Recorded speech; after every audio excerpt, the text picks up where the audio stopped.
रात के ठीक 2 बजे रोहन का फोन अचानक वाइब्रेट हुआ। कमरे में गहरा सन्नाटा था और बाहर दूर कहीं कुत्तों के भौंकने की धीमी गूंज। रोहन ने नींद में ही फोन उठाया। स्क्रीन पर एक मैसेज था, अनजान नंबर से।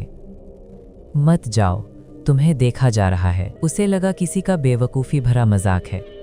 उसने फोन साइड में रखा और दोबारा सोने की कोशिश करने लगा।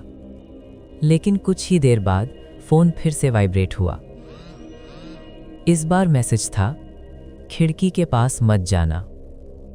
अब रोहन का दिल धीरे धीरे तेज धड़कने लगा। पर्दे हल्के हल्के हिल रहे थे, लेकिन कमरे में हवा बिल्कुल भी नहीं चल रही थी। रोहन के गले में सूखापन आ गया। वो धीरे धीरे उठा और खिड़की की तरफ बढ़ा। हर कदम के साथ उसकी धड़कन और तेज होती जा रही थी। वो रुका, एक पल के लिए सांस रोकी और अचानक पर्दा हटा दिया।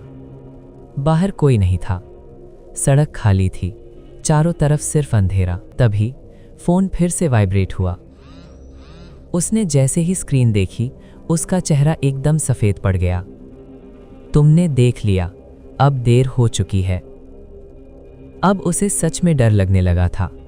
उसने तुरंत उस नंबर पर कॉल किया, लेकिन स्क्रीन पर सिर्फ एक line I, this number does not exist. अब उसे समझ आ गया था ये कोई मजाक नहीं है।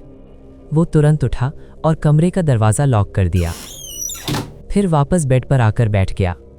कमरे में अब अजीब सा दबाव महसूस हो रहा था, जैसे कोई और भी वहीं मौजूद हो।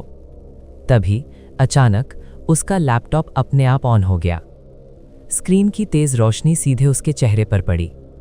कैमरा अपने आप चालू हो गया। स्क्रीन पर जो दिख रहा था वो उसी के कमरे का लाइव वीडियो था, लेकिन एंगल बिल्कुल अलग था। रोहन की आंखें धीरे धीरे फैलने लगी। उसका शरीर जैसे जाम हो गया। लेकिन उसी पल लैपटॉप की स्क्रीन पर एक काली परछाई उसके पीछे उभरती हुई दिखाई दी। वो परछाई धीरे धीरे उसकी तरफ बढ़ रही थी। तभी उसके हाथ में पकड़ा फोन फिर वाइब्रेट हुआ। स्क्रीन पर आखिरी मैसेज था, तुम अब लास्ट सीन हो चुके हो। और फिर सब कुछ खामोश हो गया।